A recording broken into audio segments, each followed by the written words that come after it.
안녕하세요. 매달 우편함에 꽂히는 아파트 관리비 명세서 혹시 꼼꼼히 살펴보시나요? 오늘은 바로 그 복잡해 보이는 아파트 재무제표를 속 시원하게 파헤쳐 보려고 합니다. 우리 집 재정 상태를 직접 확인하는 법, 지금부터 같이 한번 알아볼까요? 아마 대부분은 이 질문에 아니요 라고 대답하실 거예요. 솔직히 그렇죠. 빼곡한 숫자랑 알 수 없는 용어들로 가득 차 있어서 그냥 총액만 쓱 보고 넘기기 일쑤잖아요.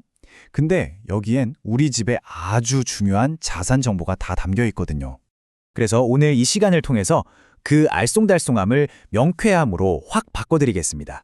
아파트 재무제표에서 가장 헷갈리는 세 가지 미스터리를 함께 풀어보면서 우리 아파트 재정을 투명하게 들여다보는 눈을 키워보는 거죠. 자, 그럼 첫 번째 미스터리부터 시작해볼까요? 첫 번째 미스터리는 바로 어딘가에 잠시 머무는 듯한 돈, 임시계정에 대한 이야기입니다. 가지급금, 가수금. 와, 이름부터가 조금 어렵게 느껴지시죠? 근데 걱정 마세요. 알고 보면 정말 간단합니다.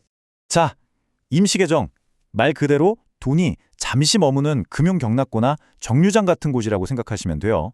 그러니까 돈이 나가거나 들어오긴 했는데 아직 어디에 쓸지 또 어디서 온 건지 이름표를 딱 붙이지 못한 상태인 거죠. 자, 이 두 임시계정의 차이가 여기서 명확하게 드러나는데요. 가지급금은 일단 돈이 나갔는데 그 용처가 아직 불분명한 지출이에요. 그래서 회계상으로는 받아야 할 돈, 즉 자산으로 잡힙니다. 반대로 가수금은 돈이 들어왔는데 출처가 불분명한 수입이죠. 이건 혹시 돌려줘야 할 수도 있으니 부채로 분류되는 거고요. 여기서 제일 중요한 포인트가 바로 이겁니다. 이 계정들은 말 그대로 임시라는 거예요. 회계 연도가 끝나기 전까지는 반드시 제자리를 찾아가야만 합니다. 만약 이 임시 계정이 오랫동안 정리되지 않고 있다면 이건 회계 관리가 제대로 안 되고 있다는 하나의 신호일 수 있으니까 좀 눈여겨봐야겠죠? 오케이. 그럼 이제 두 번째 미스테리로 넘어가 보죠. 바로 세금입니다. 이런 질문 한 번쯤 해보셨을 것 같아요. 우리 아파트도 세금을 내나?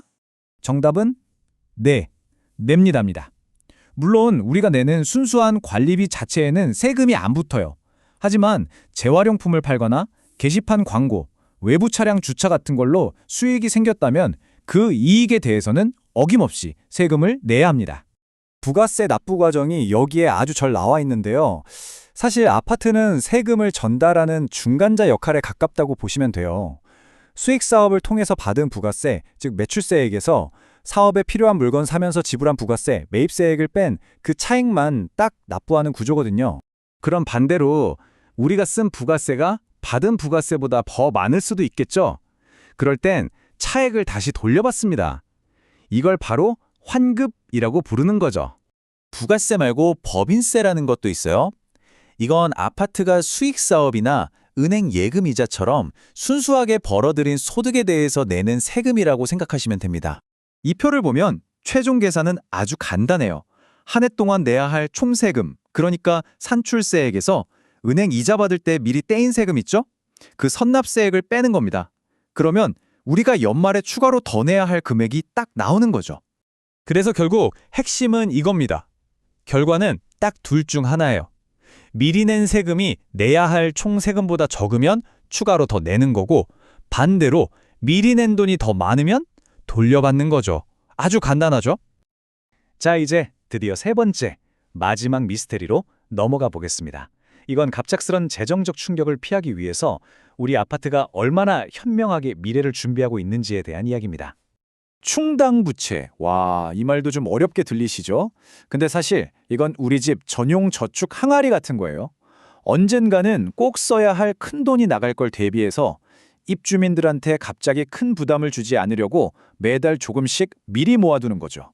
아주 현명하고 계획적인 돈인 셈입니다. 아파트에는 대표적으로 이렇게 세 개의 저축 항아리가 있어요. 관리사무소 직원분들 퇴직금을 위한 항아리, 승강기나 소방 점검 같은 정기적인 수리를 위한 항아리, 그리고 가장 중요한 건물 도색이나 배관 교체 같은 대규모 공사를 위한 장기 수선 충당 부채 항아리가 있습니다. 만약 이런 돈을 미리 모아두지 않으면 어떻게 될까요? 갑자기 큰 돈이 필요할 때마다 전 세대가 특별 관리비를 내야 하는 상황이 생길 수도 있는 거죠. 특히 이 장기수선 충당금은요, 법적으로 일반 관리비 통장과는 완전히 분리된 별도의 계좌에 보관하도록 되어 있습니다. 이게 무슨 뜻이냐면 우리 아파트의 소중한 미래 자금이 다른 용도로 섞이거나 잘못 쓸 위험을 아예 막아버리는 안전장치라는 뜻입니다. 정말 중요한 부분이죠. 자, 이렇게 우리를 헷갈리게 했던 세 가지 미스터리의 문을 모두 열어봤습니다. 이제 이 지식이 어떻게 여러분에게 진짜 힘이 되는지 한번 정리해 볼까요? 오늘 우리가 살펴본 임시계정, 세금, 그리고 충당부채, 이 세 가지 개념이야말로 우리 아파트의 재정이 얼마나 건강하고 투명하게 운영되는지를 한눈에 보여주는 핵심 지표 바로미터라고 할 수 있습니다. 결국 아파트 회계를 이해한다는 건요, 우리가 낸 소중한 관리비가 어떻게 쓰이고 있는지 제대로 감시하고 더 나아가서 우리 아파트 더 투명하게 관리해 주세요라고 요구할 수 있는 정당한 권리이자 힘을 갖는 겁니다. 이게 바로 진짜 주인으로서의 역할 아닐까요? 이제 우편함에 꽂힌 우리 아파트의 재무제표, 다시 한번 들여다보시겠어요? 아마 오늘 이 설명과 함께라면 이전과는 전혀 다르게 보이실 겁니다. 어쩌면 그 빼곡했던 숫자들이 여러분에게 말을 걸어오기 시작할지도 모르죠.